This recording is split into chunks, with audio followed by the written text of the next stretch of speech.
So I'm Seamus Earhart. I'm the Assistant Curator of Herpetology here at the Oklahoma City Zoo. We're also here with some Galapagos Tortoise and Rachel Wallace, a caretaker for the Herpetology Department. Hi, Rachel. Hi.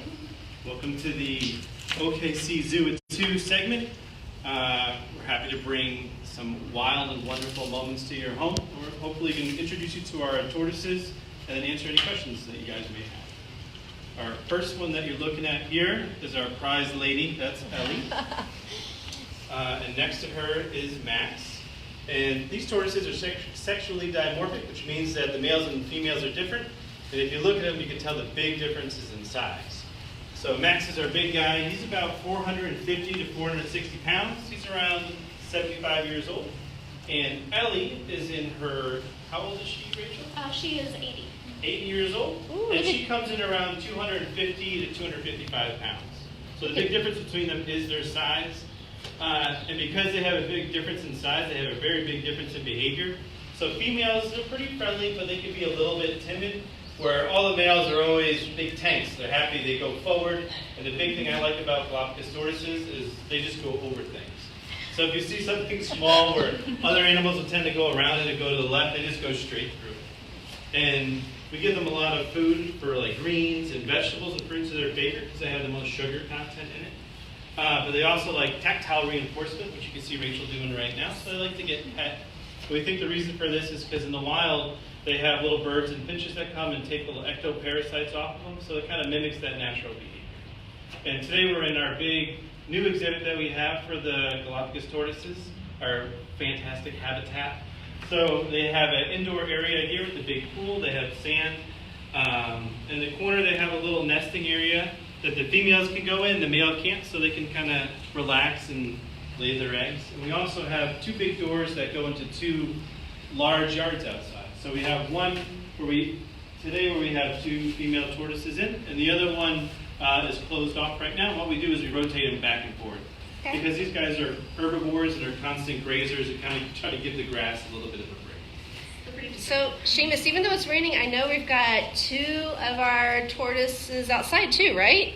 Correct. So we like to give our animals lots of options of what they like to do. So right now, two of them like to be in the rain and two of them like to be inside.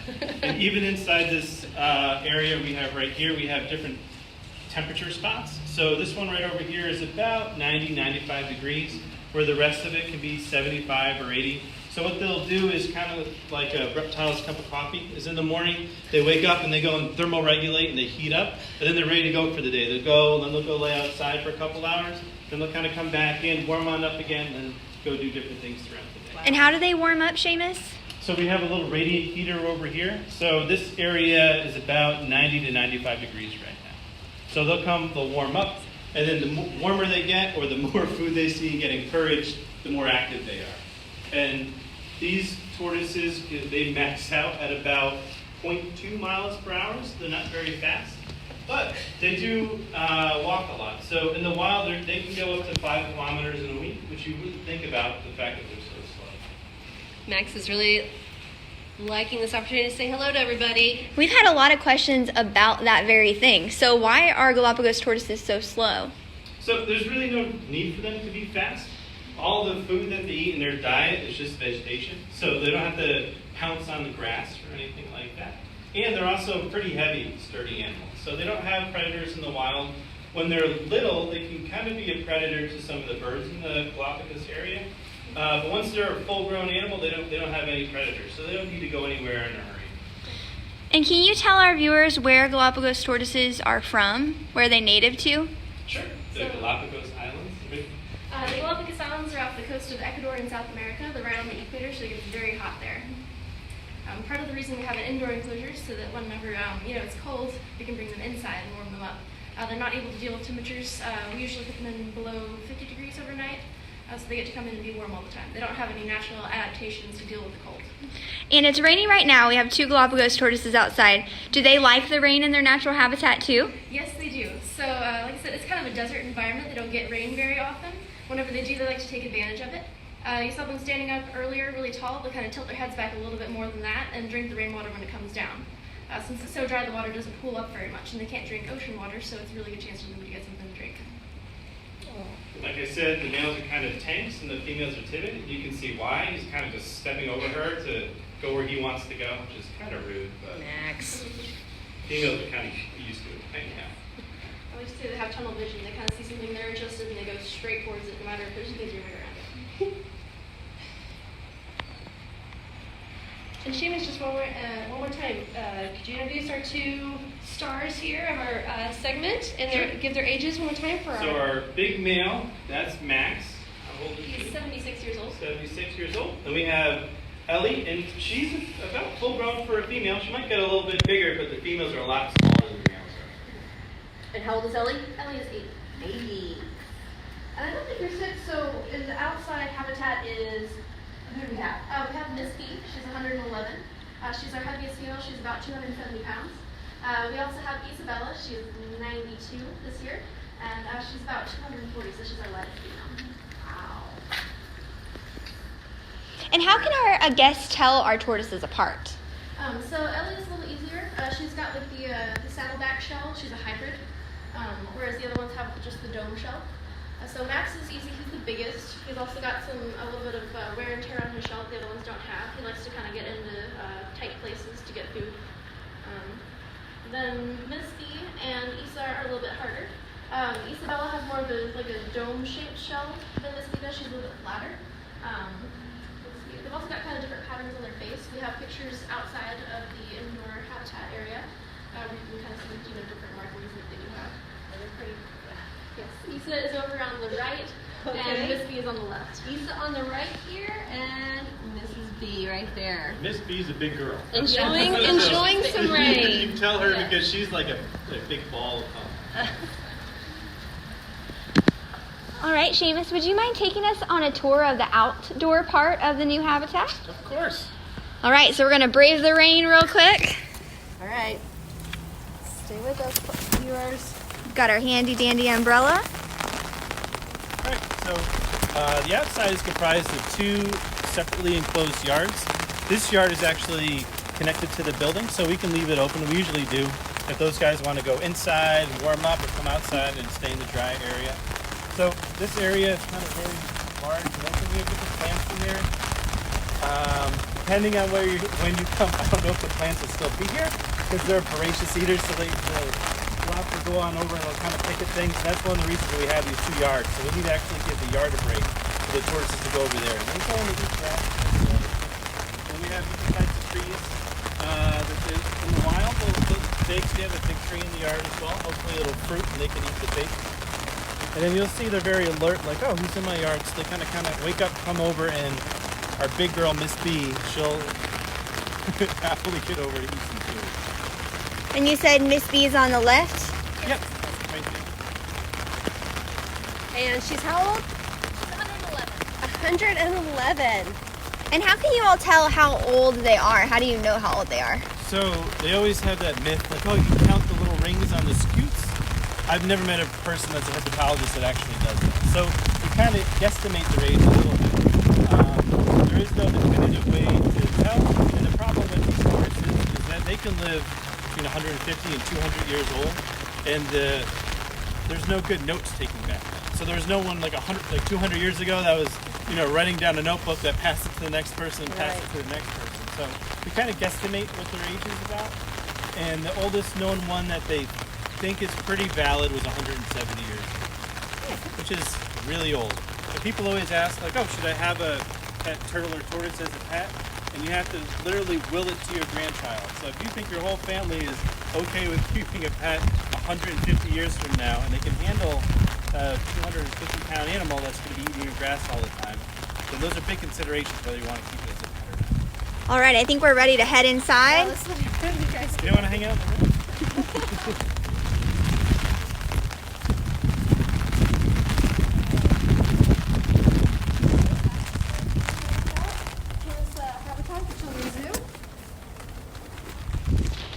You guys can even peek in the doorway to see the other whole section outside if you want.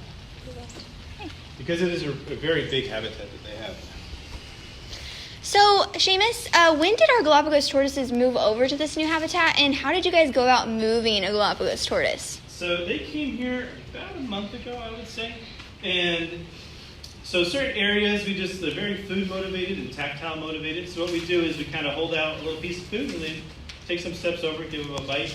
But for the areas that they can't easily walk through, we actually just put like a big cargo net underneath them, and we pick up a different side. It probably takes about 6 people to move max because he's about 460 pounds. For the smaller females, you could do it 2 or 3 people.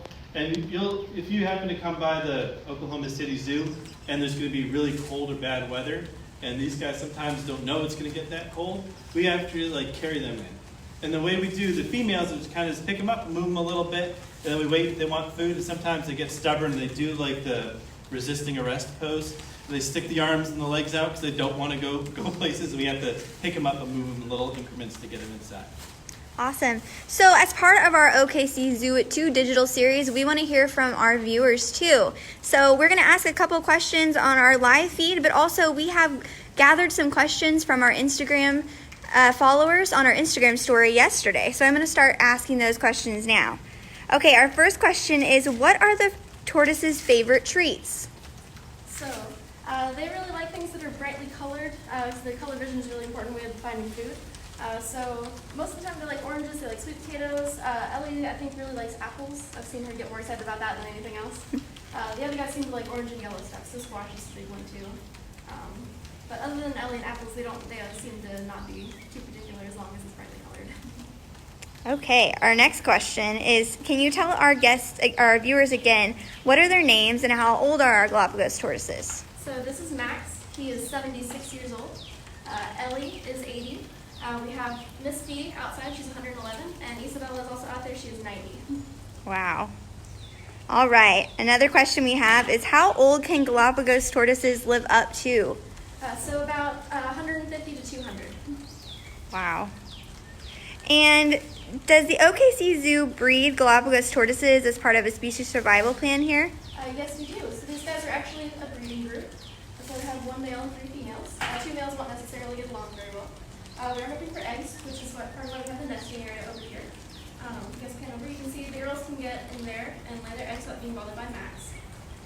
And these guys actually have a really cool survival story. So the big thing about Galapagos tortoises is that they were, I guess, discovered around the 1500s and 1600s. And one of the neat facts about them is they can live a year without food and water. So people in the 1600s, mostly like pirates on sail ships, would go to the islands and they go and they take a tortoise and then put it in the hull, and then 2 months from now, if they wanted to eat something on their voyage, they would eat a tortoise. And so they started off with very healthy numbers in the wild. And what happened was they took over 100,000 tortoises over a couple hundred years and took their population, kind of decimated it down to a very low number. But zoos, and there's a Charles Darwin Research Center, they actually are very proactive in it. And so they currently release over 1,000 tortoises in their program. So they'll take eggs from the wild and they head start them about 3 years when they're a good size, and they'll reintroduce them back into the wild. So zoos made a very big effort to champion reintroducing them back into the wild, and they have good population now. So even though they're considered vulnerable, and there's actually around 10 subspecies or individual species of Galapagos tortoises, a lot of them are coming back because we do reintroduction programs. They also made the Galapagos a conservation area, so you can't just go in unencumbered and do what you want. So they did a lot of conservation work to bring them back from their lower numbers to a good stable population. Awesome. So with babies, do Galapagos tortoises raise their young? No. So once the mom does her job and she lays a good nest and kind of just walks off. And then as soon as they hatch out, sometimes it'll take a couple days for the little guys to crawl their way to the surface. And then they'll actually walk up to a kilometer that first week trying to find a good spot, trying to find grass. And the mom by then, she's kind of off meeting new suitors for the next season. Okay, our last question from our Instagram followers is, what is your favorite Galapagos tortoise fun fact? What's yours? So I really like that these guys, they're one of our few reptiles that recognize individual zookeepers from each other. So we do things like we said, with the tactile reinforcement and feeding them to build really positive relationships with them. It makes them happy and it makes it easier for us to work with them. Whenever they stand up like that, it's useful for bonding. It feels nice to be petted, but also whenever the vets come by, they can check them over really easily. So. Okay. Awesome. What about you, Seamus? The males are very vocal during the mating season. So Yes, they it is are. a fun fact because they're very quiet and they're kind of gentle and move around. And I can do the impersonation if you want. It's kind of like a, you can hear it from, I'd say, a good 2 city blocks away. And, which is good for us, so we know, like, oh, we might have some little tortoises coming around in a few months from now. That is very exciting. I bet we have some fans and followers that have probably encountered that on one of their zoo visits here. I'm going to take one last question from our Facebook viewers. Let's see. Ashley's sister would like to know, do the Galapagos tortoises, do they like to sleep? Yes, they do. They spend a lot of their days sleeping.